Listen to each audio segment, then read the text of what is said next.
Assalamualaikum warahmatullahi wabarakatuh. Selamat pagi, salam sejahtera untuk kita semua.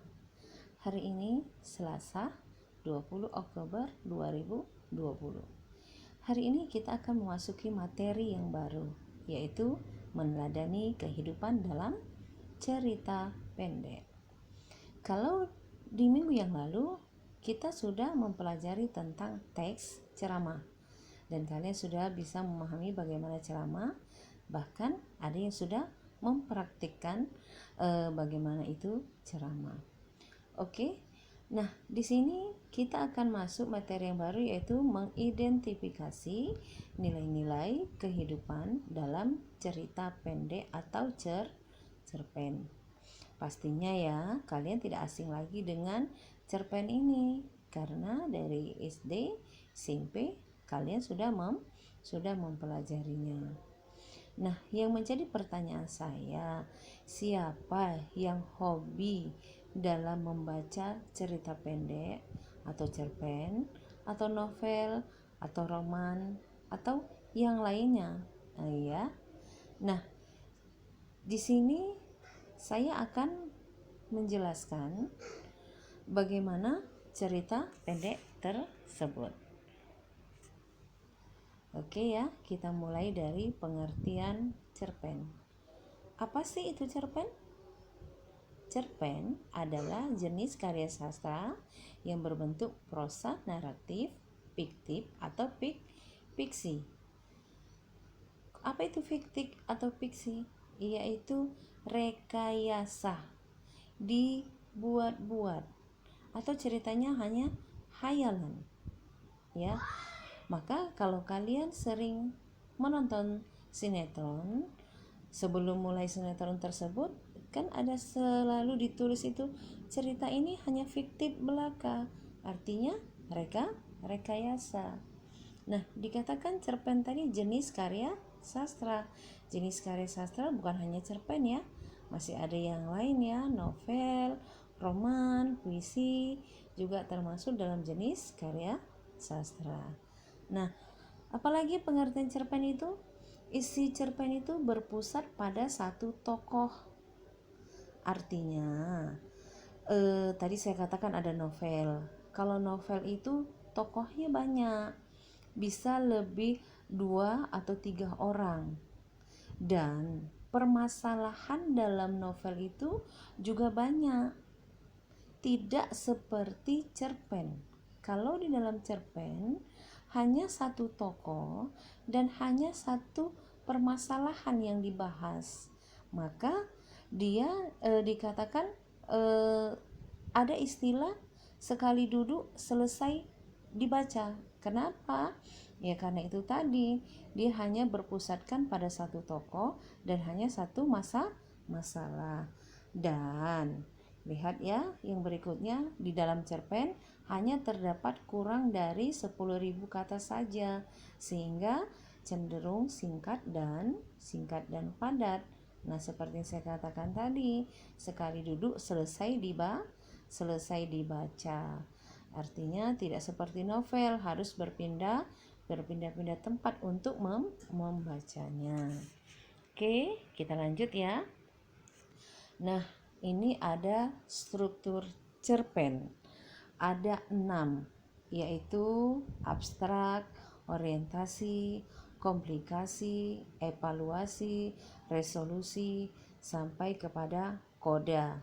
Saya rasa kalian tidak asing lagi dengan kata abstrak sampai kata koda. Yang pastinya abstrak itu adalah awal, sedangkan koda itu biasanya kalimat penutup. Tetapi di cerpen ini koda itu berisikan pesan-pesan moral yang ingin disampaikan oleh si penulis.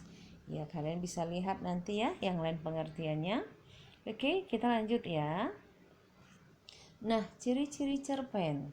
Sebenarnya sangat mudah untuk mengenal sebuah cerpen, yaitu melalui karakteristiknya.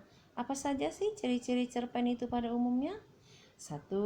Jumlah kata di dalam cerpen kurang dari 10.000 1000 kata karena tadi dikatakan dia singkat, sekali duduk selesai dibaca. 2. Isi cerpen bersifat fiktif atau fiksi, berupa rekayasa atau hanya hayalan saja.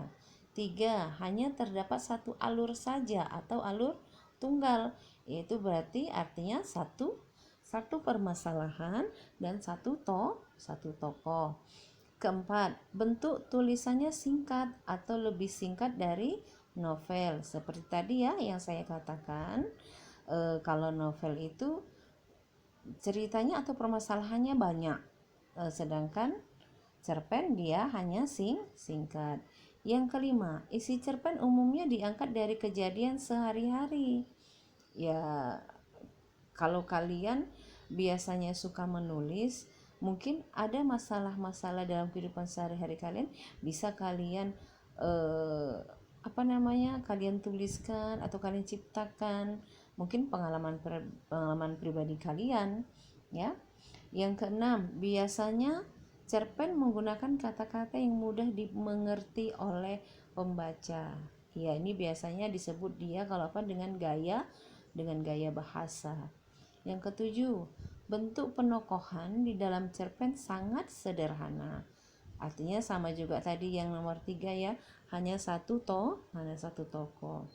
Kemudian yang kedelapan, cerita pendek dapat meninggalkan kesan dan pesan mendalam sehingga pembaca ikut merasakan isi cerpen tersebut. Yaitu dia ciri-ciri cerpen ya. Nah, jadi jika kamu menemukan sebuah karya sastra namun tidak menemukan beberapa ciri-ciri di atas, maka karya sastra tersebut bukanlah sebuah cerpen. Itu dia ya. Nah, oke, kita lanjut kepada unsur-unsur cerpen, yaitu ada 2 ya, unsur intrinsik dan unsur ekstrinsik. Kalian pasti sudah tahu ya, kalau intrinsik itu berada di dalam cerita, sedangkan ekstrinsik berada di luar cerita. Nah, unsur intrinsik itu ada apa saja? Banyak, ada tema, ada alur, ada latar, ada tokoh, penokohan, sudut pandang, gaya bahasa, dan amanat. Saya rasa kalian sudah paham ya tentang apa itu tema sampai amanat ya. Nah, sedangkan unsur ekstrinsiknya itu ada latar belakang masyarakatnya. Seperti apa? Artinya bagaimana kehidupan di masyarakat tersebut. Kemudian latar belakang pengarangnya. Kemudian nilai yang terkandung dalam cerpen tersebut, yaitu nilai-nilai yang dapat diambil itu nilai agama, sosial, budaya, dan moral. Sesuai dengan materi kita mengidentifikasi nilai-nilai dalam cerpen, yaitu apa saja? Ada nilai agama, sosial, budaya, dan moral. Oke anak-anak, sampai di sini penjelasan saya tentang cerpen ini ya. Saya akhiri dengan wabillahi taufiq wal hidayah. Assalamualaikum warahmatullahi wabarakatuh.